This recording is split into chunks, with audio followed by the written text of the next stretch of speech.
Many a slip. And here is your chairman, Roy Plumley.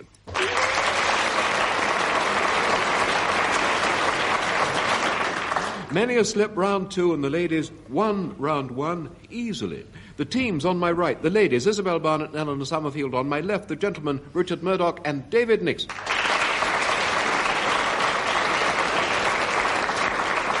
I have some pieces which I read out, and these pieces have mistakes in them. The first player to spot a mistake presses a button. If it's a member of the ladies' team, you'll hear this.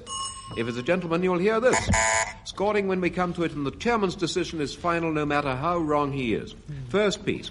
Humphrey Pumfret, the many-a-slip detective, was enjoying sitting in the court at the trial of a criminal and hearing the sentence... Richard Murdoch. There's no... If it's his trial, it's not decided yet whether he's a criminal. Hearing the sentence is wrong. He could have been a confirmed criminal. He's no... We're only talking about this case. He's not a criminal until he's guilty.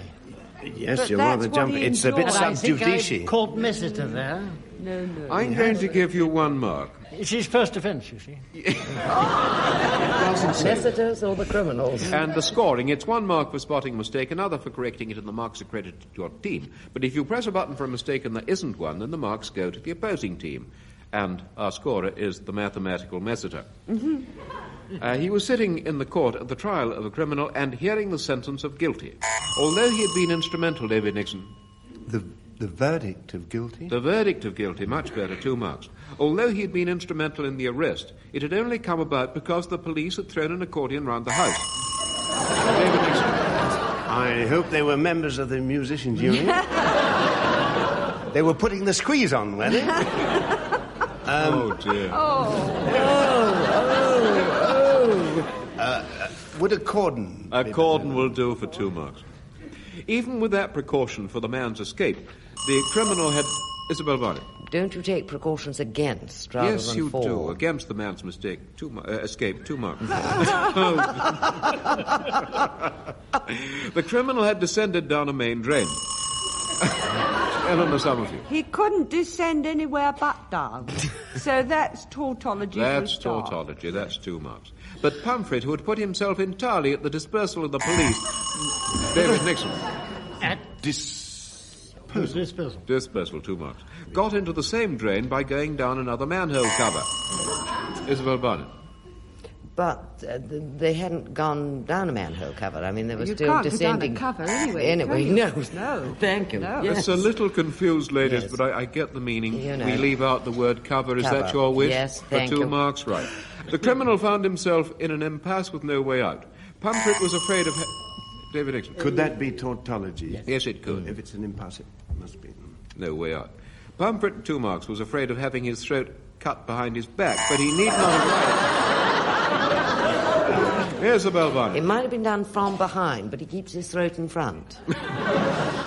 Advisable, 2 marks. But he need not have worried as the wanted man gave himself up. Before the court pronounced the verdict of 6 months, the defendant was asked, Isabelle Barnett. Before the court pronounced the verdict of 6 months. No, that's the sentence. The verdict is guilty or not guilty. 2 marks. Without showing the least sign of emotion and an... I'm sorry. Just 1 to the ladies. Without showing the least sign of emotion and in a calm voice, he said nothing.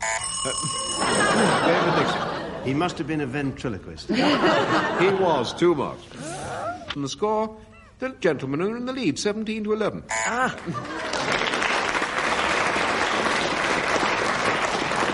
Oscar Wilde wrote The Importance of Being Earnest in 1905, and those who have seen it agree, Eleanor Summerfield. I think it was before the turn of the century. Give me an estimate. 5 years before rather than 5 years after. 1895, exactly right for 2 marks. And those who've seen it agree it's a wonderful piece of slapstick and a satire... Isabelle Barnett. No, it's comedy. It's comedy, 2 marks. And a satire on the clergy and the civil service of the day. It's nothing to do with clergy or civil service. It's about the sort of upper crust. The upper crust for 2 marks. Although Wilde has been nearly dead for 3/4 of a century. Eleanor Summerfield.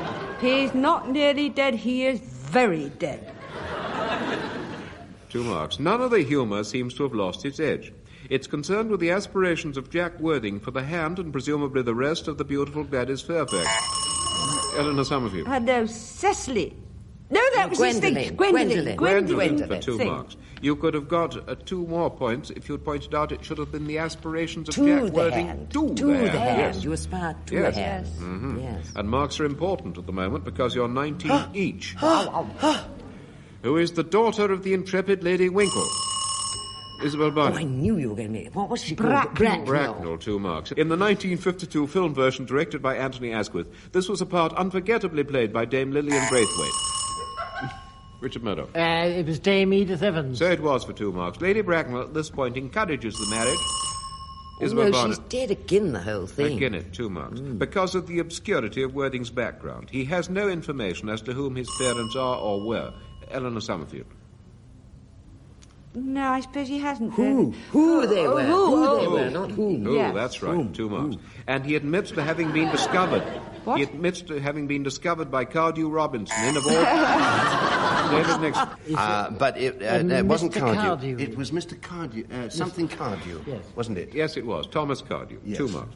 In of all places, a handbag on Waterloo Station. Isabelle Barnett. No, it was Victoria, the Brighton line. 2 marks. It turns out that his name is really Ernest John Moncrief, and he's the brother of Bunbury. David Nixon. A mistake. 1 mark. Eleanor Summerfield. Unless David hasn't finished. Have you finised? He's Yes. finished. Bunbury didn't exist. No, Bunbury was an his imaginary imaginary character. chap. Yes. Whose brother was he? Do you remember the name? Algernon. Algy. Yes, the other mark. It all ends happily at the finish, which is a constant theme. Isabelle Barnett. That's tautology. If it Yes. ends, you don't need the finish. Right. Which is a constant theme in all Wilde's writing. David Nixon. No, he didn't always have happy endings, did he? Well, tell me something, a work in which didn't have a happy ending. Well, he's Dorian got 1 Gray? point, isn't he? Dorian Gray, right. Yes. 2 marks. And at the end of that Oscar Wilde piece, they've lost their lead, the gentlemen. 26 against 31 to the ladies.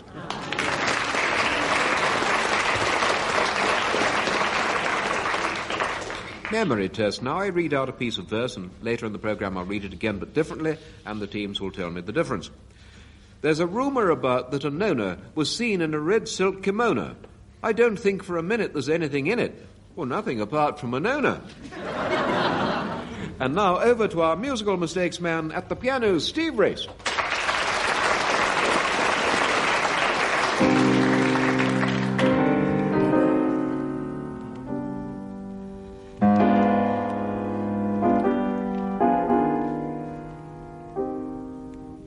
Those are the first 2 bars of Beethoven's Sonata Pathétique. Isabel. No. Yes. Oh, I thought it was the Appassionata. No, that would be quite different. This is the Pathétique. He dedicated it to Prince Karl von Lichnowsky.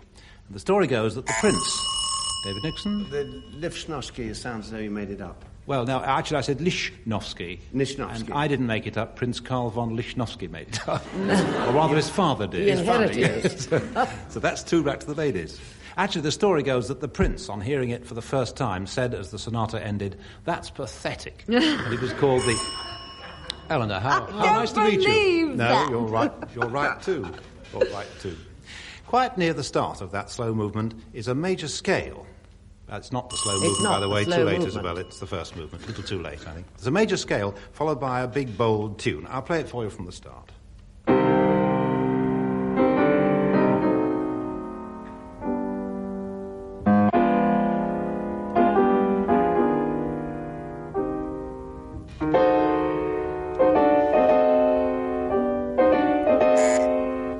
David? That last phrase, Steve, was wrong. Well, Beethoven and I think it's right, actually. Loved it.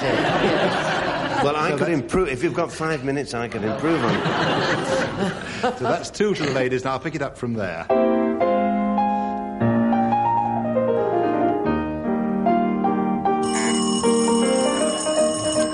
Oh, that's dead wrong. Isabel, how should it go? Or alternatively, what is that? Dum bum bum bum bum bum bum bum bum bum bum bum bum bum. Not how does it go, Isabel? What is it?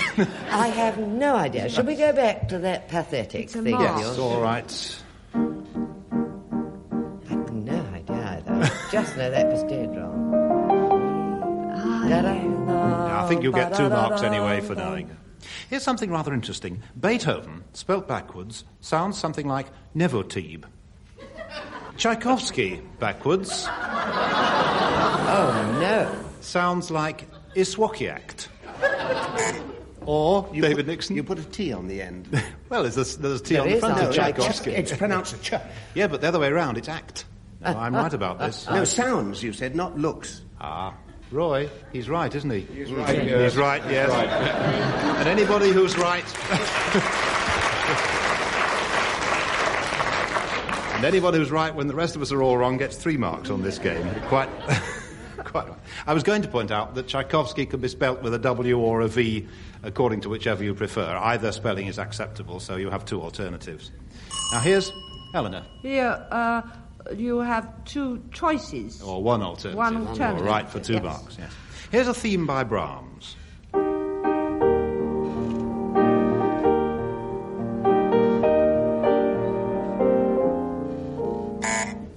Dicky, hello. Well, I thought it was time I joined You've sent in. him to sleep. Yes. You get a mark for that. Yeah. No, don't. Yes. Don't push your luck. You played it wrong. It's not the way No, I I play. didn't. You don't get the mark. Oh. I attributed it wrongly, actually. Brahms arranged that it wasn't written by him. Was that what you were going to say, Eleanor? Well, that's what I was I'll thinking. pretend it wasn't really. We'll give you a mark each for that. Brahms... No, I wasn't really going to say that. All right, mark for Dicky then. Yeah. Brahms backwards is smarb. Bach backwards is chab. And the only... Isabel. Not chab. Hutch. A cab. That's right. 2 marks. All right. The only palindromic composer I can think of is Nin. N-I-N. 1879 to 1849. As for Isabel. Did he die before he was born? He was a pretty backward child. You're right. I should have said 1949. Who else is Paleolithic? Well, there's Eleanor. We haven't talked about anybody Paleolithic. Palindromic. Palindromic, yes. There's Dad, Mum, Sis, and Eve. Dicky Murdoch. Sis is Miss Courtnidge, I'm thinking of. She's CIS. No, I'm thinking of Sister SIS, so you don't get any marks there. Eve actually figures in a number of songs, and The Garden Where She Lived, to the Garden of Eden. A Garden of Eden just meant for 2. Isabel. Wasn't that wrong? No. What was wrong? A Garden of Eden just made for 2. She's right. changed the key. The words were wrong, though. It was made for 2. I'll pick it up from there.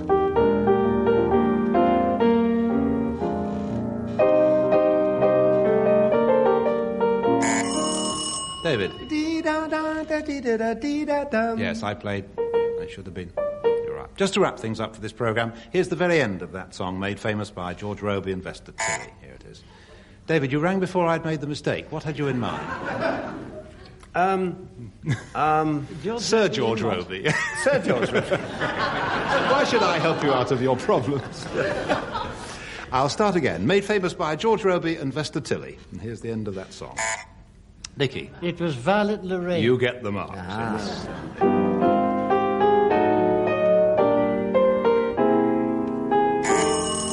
David. And you get... were the own altogether. Oh, 2 marks.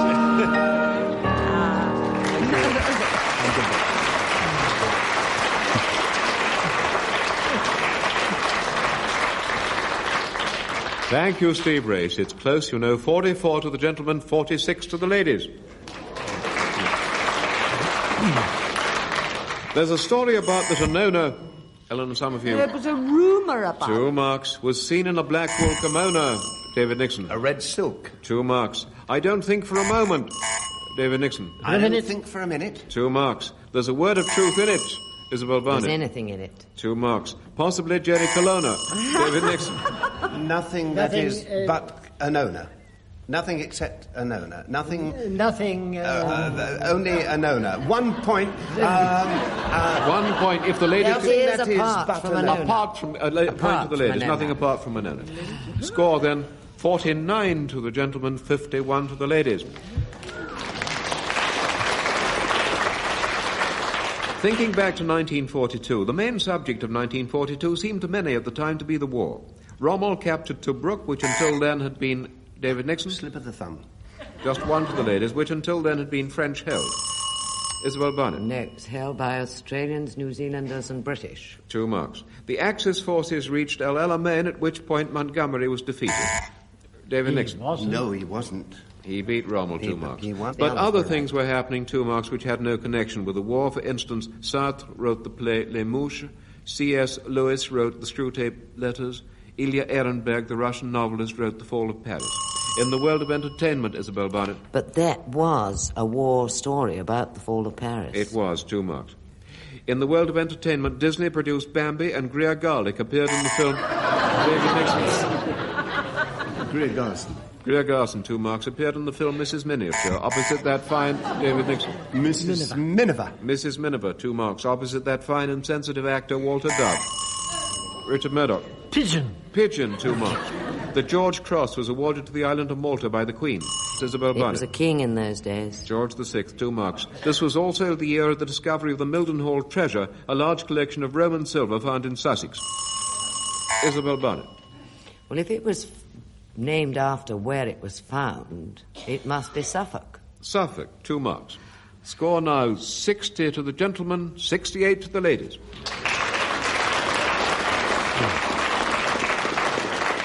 Now a paragraph written without cliches, although some people regard them as the alpha and omega of conversation. David Nixon. I would call that a cliche. Which? The alpha and omega. So would I, 2 marks. Letting them occur ad infinitum. David Nixon. Sounds like another one. It does indeed, ad infinitum, 2 marks. It would be almost impossible in the cold light of reason. Richard Murdoch. In the cold light of reason. 2 marks. To remove all hackneyed phrases. David Nixon? Hackneyed phrases? Oh, no. 2 to the ladies. As many of them are part of our heritage. Eleanor Summerfield. Part of our heritage, rather overused. I don't think so. How else would you express it? Never mind. Forget Never mind. No, that's You won't. part of our heritage from the dim and distant past. It must be quite... Now, Isabelle dim and Barnett. distant past is a good old That's hack. a cliche, 2 marks. It must be quite apparent to the discerning listener.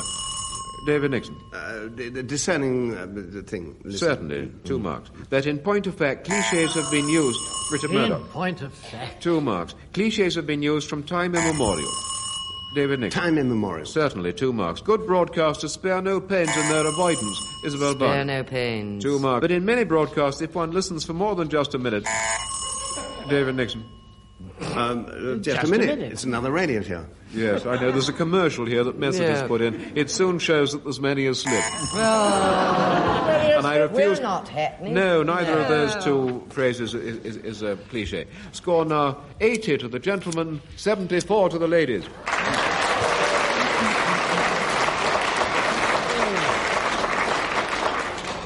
Names. If your name is Brown, it's very likely that one of your ancestors, if he was a forebear, had green...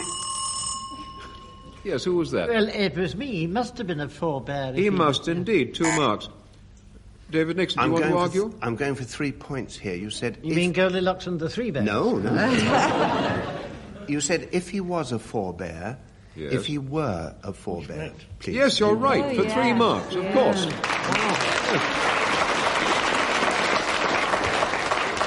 Had brown hair or skin, but if it is Brownsmith, it's possible that it's a reference to a copper or brass smith. If your Christian name is Isabel, you may like to know it's the Spanish form of Enid, and the surname Barnett, Isabelle Barnett. No. Thank you. No, it's the Spanish for Elizabeth. It is indeed. 2 marks. You ought to know. And the surname Barnett is a reference to the wearing of a bonnet. Stanhope means Isabelle Barnett. I don't know what Barnett means, I must confess, but I'm darned if I think it's wearing a bonnet. None of my husband's ancestors were ever seen in a bonnet. In your Easter bonnet. It possibly I'm sure means, it's not there. Possibly means a burned clearing in the bracken or heather. 2 marks. Stanhope means stony valley. Shelton might have been a place on a ledge or bank. When we went in search for the origins of the name Hatton... Eleanor Summerfield. Did you say in search for? Yes, I did. Should you say in search of? Yes, I should. 2 marks. We found that in spite of its distinguished lineage from the Elizabethan courtier David Nixon... Lineage. Lineage, yes. Lineage means payment at so much a line. 2 marks. From the Elizabethan courtier of 1664... Isabelle Barnett. Wrong date. Elizabeth was around in the 1500s. 1564, 2 marks. Who was appointed Lord Chancellor after the Queen's death in 1587. Isabelle Barnett. No, she died in 1603. Right. 2 marks. The name Hatton only means a place on the heath. 8. Yes, David Nixon. And I'm afterthought. sure there was a sting in the tail, a mistake at the end. There wasn't at all, so that's 2 to the ladies. And it's a pity you gave them that, because that brings them up to 89, whereas the gentlemen have 95. Wow.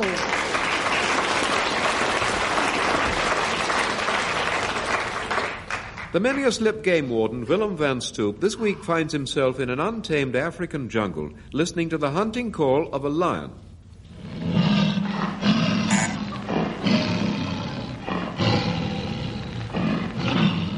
David Nixon. I don't think that was a lion. What was it, then? It was a lesser warthog. It wasn't, it was a tiger. What does a lion sound like? Let's hear what a lion sounds like.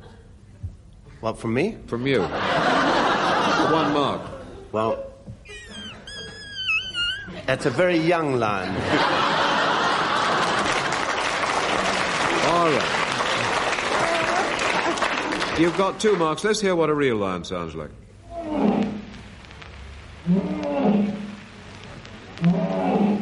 That's not a... Is that really That a was lion? a real lion. What we played first was a tiger. Being thoroughly They lived alarmed... in the house on the corner.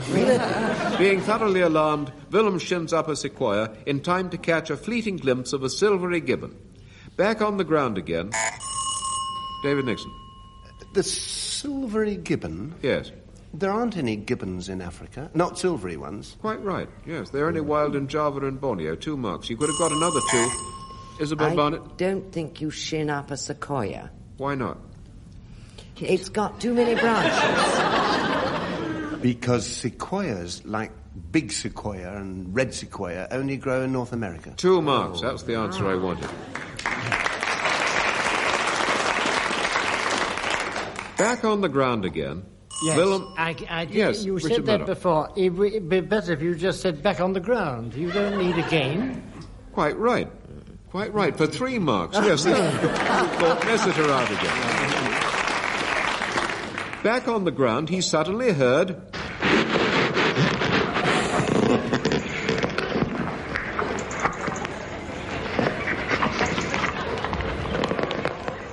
which he knew was a crocodile.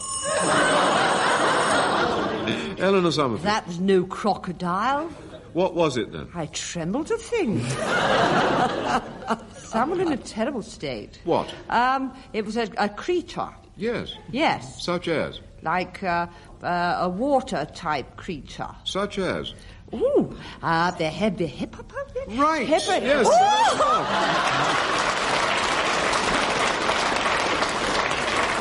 It was its stomach grumbling. Now let's have your imitation of a crocodile.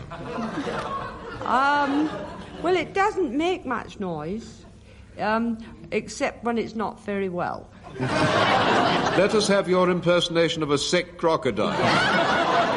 It goes sort of like that. I didn't mean as sick as that. You've got your 3 marks. Wilm went the other way, only to be met with a loud...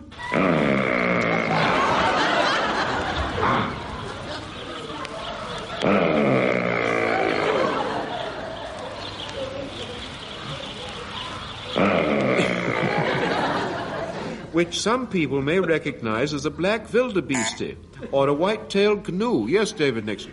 I've never heard a wildebeest sound like that. I'm sorry. Nothing like it. That was my wife when I get home late. Well, it's also a black wildebeeste or a white-tailed canoe. Is it? Tell Mrs. Nixon. 2 to the ladies. Further on, he heard the distinctive bark of a zebra or zebra. Isabelle Barnett. That's no zebra. What is it, then? It sounds like some bird. Parrot of some kind. Not at all. Oh. What is it? But anyway, it's not a zebra. It's a bullfrog from Ceylon, so you don't get a mark from that. Oh, I get one gave for me knowing a it wasn't chance. a I was zebra. going to say it was a frog. Were you? Can I have it now, because you didn't give me a chance? Would you like Richard Murdoch to give us the sound of a zebra for 1 mark? It's a zebra. Yeah. We'll hear a real one and then make up our minds.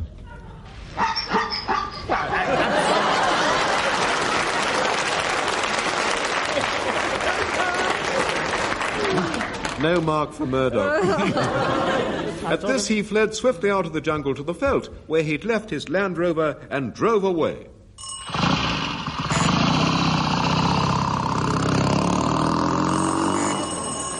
Isabelle Barnett. That's not a Land Rover. What is it, then? It's a motor bicycle. So it is. Would you like to give us your impression of a Land Rover? Well, they're a wonderful firm, and so it's very quiet. And mine doesn't start, so no noise at all. Except... Well, mine goes beep, beep. Let's hear what they've got on the disc.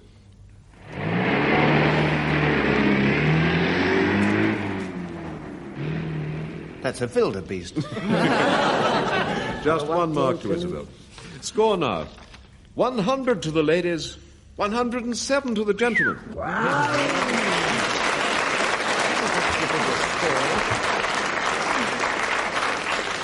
So both teams have won 1 round each. Until next week, then, on behalf of the 2 teams, Isabelle Barnett and Eleanor Summerfield, and Richard Murdoch and David Nixon, and Steve Race, our musical mistakes man, I'll say goodbye.